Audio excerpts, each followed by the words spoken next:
Good morning बच्चों। मैं doctor Nitin Kumar Sharma आज बीकॉम फर्स्ट सेमेस्टर के बिजनेस कम्युनिकेशन के इस क्वेश्चन की बात करूंगा। क्या क्वेश्चन है? लिखित संप्रेषण क्या होता है और इसके प्रकार बताइए।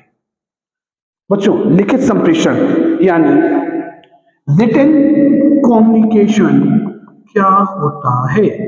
रिटन कम्युनिकेशन क्या होता है? बच्चों, मैंने पिछले वीडियो में बताया था संप्रेषण माध्यम के आधार पर दो तरीके का होता है, शाब्दिक और अशाब्दिक। जब शब्दों का प्रयोग हो तो शाब्दिक संप्रेषण और जब शब्दों का प्रयोग ना हो तो अशाब्दिक संप्रेषण। बच्चों, शाब्दिक संप्रेषण के मैंने दो प्रकार बताए थे, एक मौखिक संप्रेषण और एक लिखित संप्रेषण। मौखिक संप्रेषण यानी ओरल कम्युनिकेशन की बात हम पहले कर चुके हैं। आज हम बात करेंगे लिखित संप्रेषण की, रिटन कम्युनिकेशन। क्या है रिटन कम्युनिकेशन? बच्चों, जब शब्दों के माध्यम से हम लिखकर या उनको प्रिंट मुद्रित करवाकर एक प्रारूप बनाकर किसी व्यक्ति से कोई बात करते हैं, कोई सूचना देते हैं, अपने विचार बताते हैं, तो उसे लिखित संप्रेषण कहते हैं। या शब्दों को लिखकर अपनी सूचनाओं का, विचारों का आदान प्रदान करना लिखित संप्रेषण कहलाता है। क्या प्रारूप? देखो बच्चों, जब भी आप किसी को, जैसे मान लीजिए आप एक एप्लीकेशन दे रहे हो, तो सबसे पहले आप क्या करोगे? एक ड्राफ्ट बनाओगे कि ऐसे एप्लीकेशन देनी है, गलत होगा, यानी आप कई बार उसको प्रारूप बनाओगे, फिर जाके कहीं आप एप्लीकेशन फाइनल दोगे। वैसे ही लिखित संप्रेषण में आपको सोचने समझने का टाइम ज्यादा मिलता है, तो आप उसकी एक ड्राफ्टिंग कर लेते हो, फिर उन्हीं शब्दों को लिखकर या प्रिंट, कंप्यूटर पे आजकल लिख लेते हैं, प्रिंट आउट निकाल के दे देते हैं, या प्रिंट करके आप अपनी सूचनाएं अन्य व्यक्ति को देते हैं। इसे कहते हैं लिखित संप्रेषण। क्या गुण है लिखित संप्रेषण में? सबसे पहली बात, स्थायी दस्तावेज। स्थायी क्यों है? बच्चों, मैं आपसे कोई बात कहूं और आपसे कहूं कि बेटा मुझे 1 महीने बाद बताना, मैं गारंटी दे रहा हूं जैसा मैंने कहा होगा आप बिल्कुल वैसी बात नहीं बताओगे, कुछ भूल जाओगे, कुछ अपनी तरफ से ऐड कर दोगे, यानी मौखिक कम्युनिकेशन में कुछ ना कुछ वेरिएशन आ ही जाता है। या मैं आपसे कहूं कि किसी व्यक्ति से कुछ कह दो, तो आप 1-2 व्यक्तियों के बाद बातें बदल जाती हैं। पर लिखित संप्रेषण एक स्थायी डॉक्यूमेंट होता है। मैंने आपको लिखकर एक लेटर दे दिया, मैं आपसे 1 महीने बाद भी मांगूंगा तो मुझे वो लेटर वैसा ही मिलेगा और उसमें सारी सूचनाएं भी बदली नहीं जा सकती, क्योंकि वो वैसी ही मुझे मिलेगी।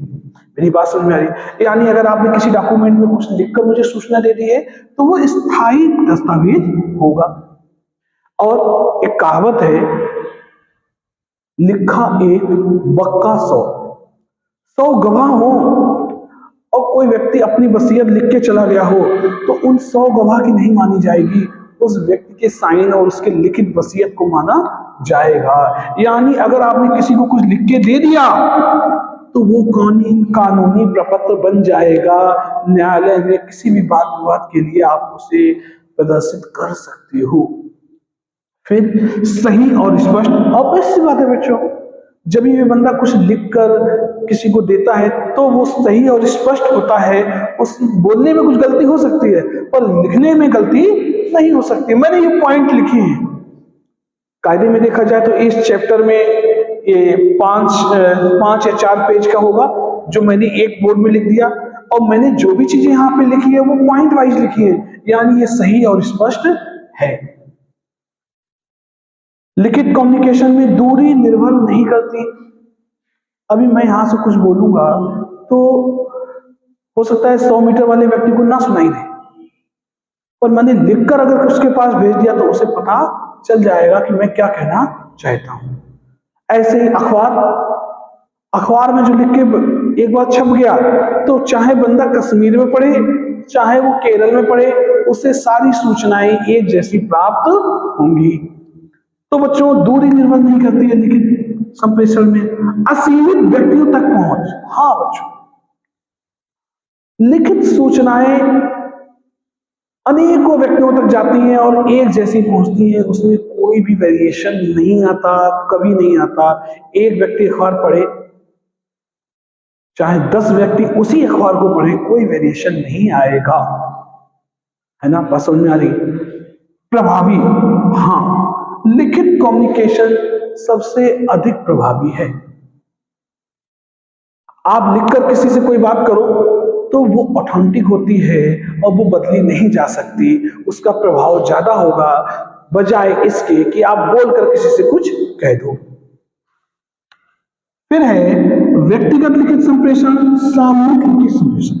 बच्चों, लिखित संप्रेषण के दो प्रकार होते हैं, पहला व्यक्तिगत लिखित संप्रेषण और दूसरा सामूहिक लिखित संप्रेषण।